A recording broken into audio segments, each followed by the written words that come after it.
더불어민주당 중진들 간에 현 정부의 탈원전 정책을 놓고 충돌이 벌어졌습니다. 발단은 송영길 의원의 발언이었습니다. 4선인 송 의원이 지난 11일 원자력계 신년 인사회에서 신한울 원전 3, 4호기 건설 재개를 검토할 필요가 있다 라고 발언한 겁니다. 정부가 추진하고 있는 탈원전 정책에 배치되는 입장을 밝힌 셈이죠. 그러자 당내에선 즉각 반발이 나왔습니다. 3선인 우원식 의원은 송 의원의 발언은 시대의 흐름을 전혀 읽지 못하는 주장이다. 강한 유감의 뜻을 나타낸 겁니다. 이처럼 여당 중진인 송 의원과 우 의원이 정책을 놓고 공개적으로 충돌하는 이례적인 일이 불거지자 이해찬 대표가 나섰는데요.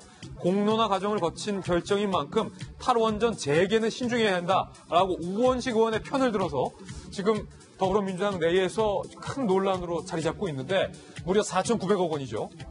공사비가 투입된 신한울 원전 3, 4호기를 탈원전 정책 시행 이후에 공사가 완전히 중단이 됐는데 청와대의 이 정책에 대해서 송영길 의원이 어떻게 보면 지금 반하는 의견을 내세운 거예요. 이거 공사 재개해야 된다. 네, 송영길 의원은 개인적으로 뭐 저하고 학번이 같고 해서 꽤 가깝고 또 얘기를 많이 하는 축에 속하는데요. 정말 끊임없이 공부하는 그런 의원입니다. 끊임없이 공부한다. 예, 보기와는 달리 정말 대단히 열심히 공부를 하는 그런 의원이에요. 깜짝깜짝 놀랍니다. 저는 이런 자세 대단히 좋다. 대단히 좋다고요? 예.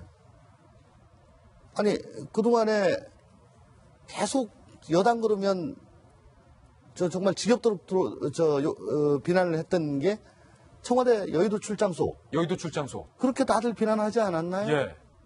근데 이렇게 그 정부 정책에 대해서 또 화두를 던지고 하는 거, 이 일사불란함을 지금 우리 여당에게 요구하는 건 아니잖아요. 얼마든지 반기될 수 있다, 내부에서. 반기가 아니고요. 예. 그러니까 제가 아까도 말씀을 드렸다시피 이건 야당에서 정말 제 역할을 못하고 존재감이 별로 없을 때 그러면 여당이라도 정책을 가지고 치열하게 고민을 하고 또 토론을 하고 아닌 건 아니다고 말을 줘. 예. 그렇게 해서 이슈를 또 만들어 가고요. 또 국민들에게 또 관심을 받고 결국에 이렇게 되면은 전국적인 선거가 있을 때 설령 정부 정책에 대해서 좀 비난이 가고 또 잘못했다고 하더라도 보니까 여당이 더 야당 같네. 더 대안 많이 만들었네. 예. 하는 평가를 받을 수가 있는 겁니다. 예. 저는 이거 대단히 좋은 자세고 현상이라고 봅니다. 예, 박정희 대변인. 사실 그런데 송영길 의원이 제기한 이 문제가 이게 지금 심상치가 않은 것 같아요. 왜냐하면 문재인 대통령이 사실은 수많은 비판에도 불구하고 원천 차단하고 계속해서 강조했던 게 탈원전. 근데 거기에다가 지금 송영길 의원이 이른바 딴지를 건 거잖아요. 딴지, 영린을 건드린 것 같아요. 영린을 건드렸다.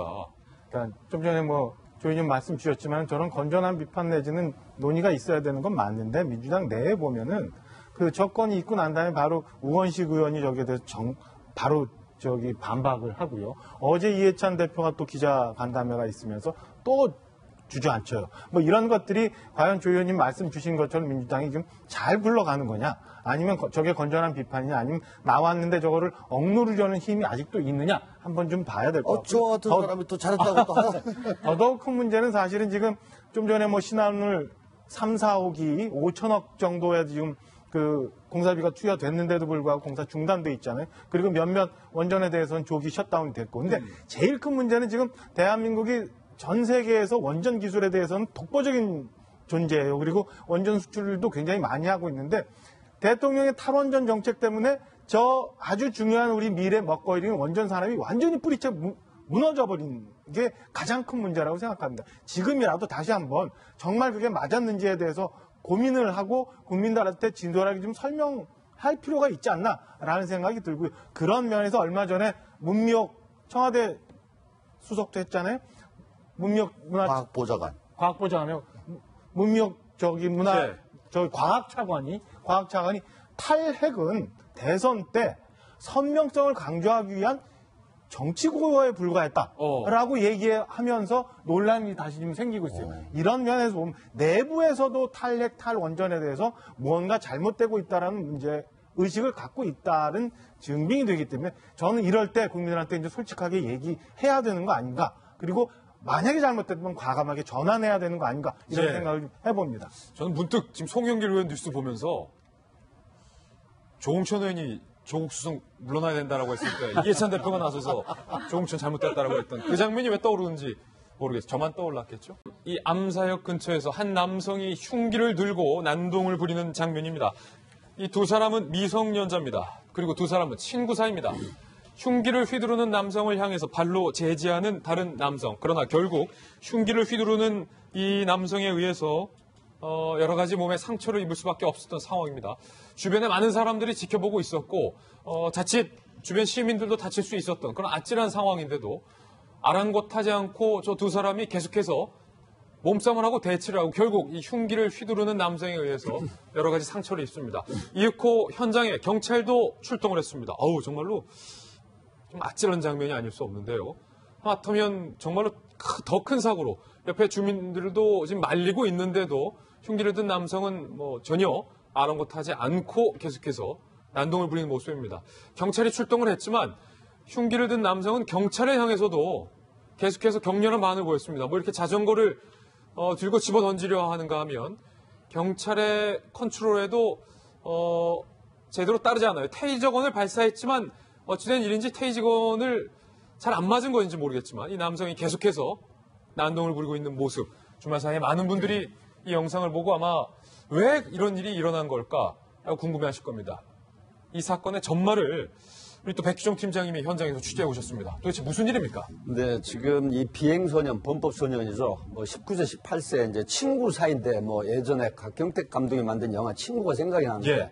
지금 도심에서 저녁 7시경이긴 하지만 저런 식으로 그 흉기를 들고 했는데 이 사람들이 이런 그 싸움을 하게 된 거는 아마 둘이 마트에서 현금을 훔쳤다라고 합니다. 이제 그렇게 돼서 경찰이 수사를 했는데 바로 그 흉기를 들지 않은 상대방 친구가 먼저 경찰에 이제 체포가 돼가지고 조사를 받는 중에 공범이 누구냐라고 해서 자기 친구를 일명 불었다. 소위 말하면 그 이름을 대고 인적성을 알려줬다라고 하는 것에 감정을 가지고 결국 저런 행위를 했는데. 그러니까 내 이름을 불었다고 흉기를 들고 난동 부렸다. 그렇습니다. 복수를 한 거죠. 소위 예. 말하면 복수를 하는 그런 상황으로 결투 같은 그런 어떤 폭력을 행사한 것이죠. 목격자들의 이야기도 저희가 한번 인터뷰로 담아봤습니다. 목격자들의 이야기 들어보시죠. 피해자를 보니까 찔러지고 눈 여기 나가고 이빨이 우중충 다 나가버린 거야. 한동안 내가 그걸 쳐다보고 있으니까 막 살려주세요 살려주세요 하더라고. 일단 나와서 사람들이 몰려있길래 그때 가서 보니까 우주적으로 일단 도망가고 안에 들어올까봐 위험할 수도 있으니까 장비를 무서워요. 시민분들은 무서울 수밖에 없는데 또 하나의 논란이 지금 영상을 보면 경찰이 출동을 했는데 제대로 제압을 하지 못했다. 뭐 한 거냐 이런 비판도 있어요. 네, 사실은 지금 네티즌들이 도대체 테이저건이 놀이개냐 아니면 삼단봉이 무슨 장식이냐 이런 비판이 굉장히 거셉니다. 예. 사실은 광주에서 있었던 광주 집단 폭행 사건 때도 출동한 지구대 경찰관들의 대응이 굉장히 미흡해가지고 국민들로부터 그 실망을 얻었거든요.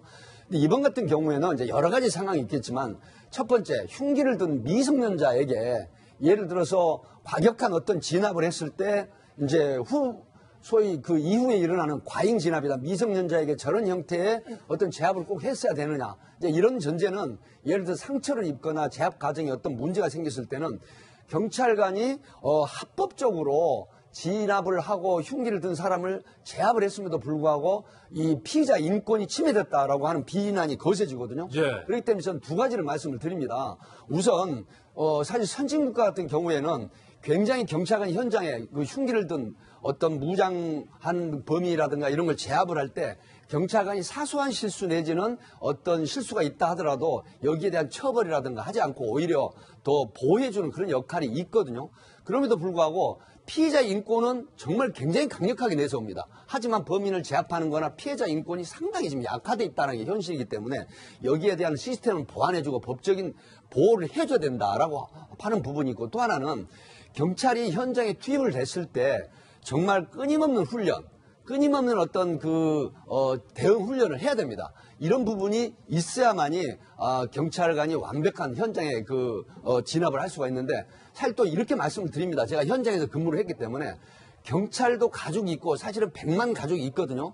지금 현재 경찰 가족들만 해서 그렇다고 하면 현장에 나가 있는 경찰관, 내 가족이, 내 남편이, 내 오빠가, 내 정말 아빠가 다치진 않을까 하는 그런 조바심이 많아요. 하기 때문에 이런 부분에 있어서 비난만 너무 할 게 아니라 현장에 대응할 수 있는 강화된 어떤 법적 시스템도 마련이 돼야 되지 않느냐, 이런 걸 저는 주장을 하고 싶습니다. 지금 저희 돌직구쇼에서 단독으로 취재해서 보도해드리고 있는 내용인데, 현금을 훔쳤다라는 혐의로 친구 한 명이 경찰에 붙잡혔고, 거기서 누구랑 같이 훔쳤어라고 물어보자 누구누구요 라고 말했다는 것 때문에 지금 흉기를 난동 갖고 온 건데, 아니 사실은 물론 죄이긴 하지만 뭐 소액의 현금을 진짜로 훔쳤다라는 가정을 해봐도 그게 칼부림까지 할 정도의 일은 아니잖아요.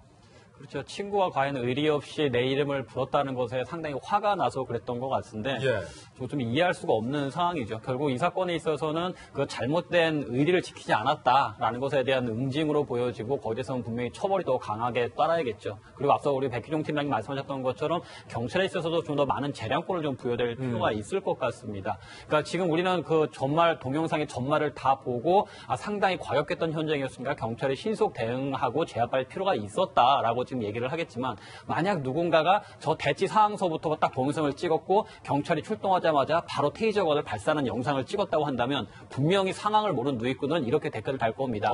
건장한 경찰 2명이 왜소한 미성년자 1명에게 오자마자 바로 설득하거나 안정시키는 노력도 없이 즉시 테이저건을 쐈다. 과잉 진압했다. 너무 위험하다라는 식으로 또 가서 과연 이날에서 가해자의 인권은 어떻게 되는 것이냐라는 식으로 또 흘러갈 것 같습니다. 그러니까 좀 경찰의 권위를 좀 세워줄 수 있는 면이 필요한데, 백희종 팀장이 말씀하셨던 것처럼 경찰에게 있어서 그 범죄 현장에서 총기의 사용에서 좀 더 많은 재량권을 줘야 될 것이고요. 그 다음에 그 범죄 증인에 대한 보호에 있어서도 저 사람이 자기 친구를 얘기했다고 한다라면 어느 정도 상당의 보복이라든가 그런 것도 예상할 수가 있었기 때문에 경찰 입장에서는 뭔가 좀 어떤 조치를 취했어야 되는 아쉬움이 있었는데, 그런 면에 있어서 제도적인 미흡함이 너무 많이 보인다라는 좀 생각이 듭니다.